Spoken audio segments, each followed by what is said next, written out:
రోజు ఒకే కథ చెప్తున్నావు, ఇవాళ వేరే కథ చెప్పు. కథ చెప్పు.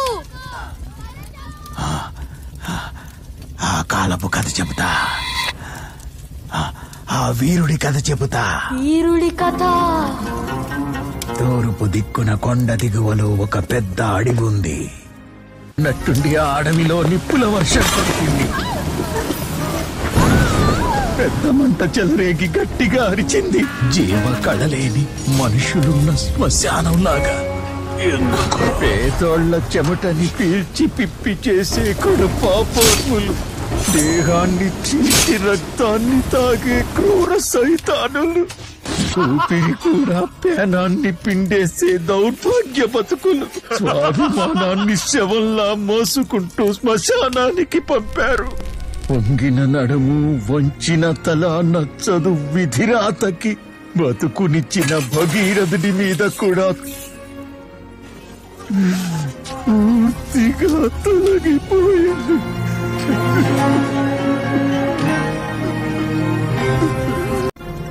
అయితే సూత్రధారుని సూత్రాన్ని చెరిపి అహంకారంతో నిండిన రాక్షసుల్ని అంతం చేయడానికొచ్చిన దొరని దీనులకి నమ్మకం కలిగించేలా తీసుకొచ్చింది ఒక మహాతల్లి.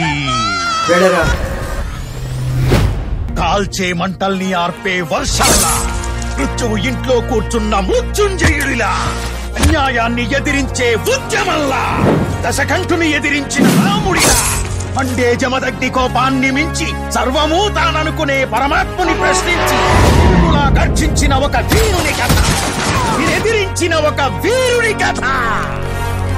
తర్వాత ఏమేడచను?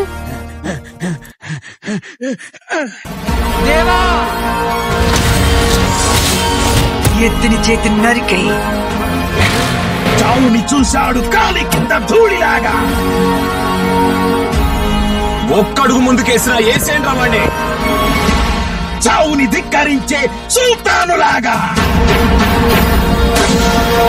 గాయం చేసే కత్తుల మీదే నడుచుకుంటూ గుండె లోపల పుట్టే భయాన్ని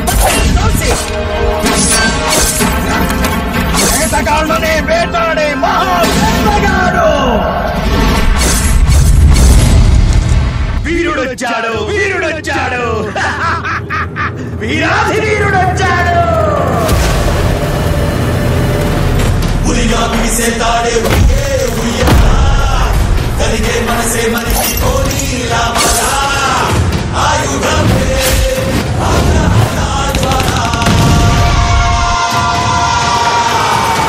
తగిలే చూపులు మౌన శంఖ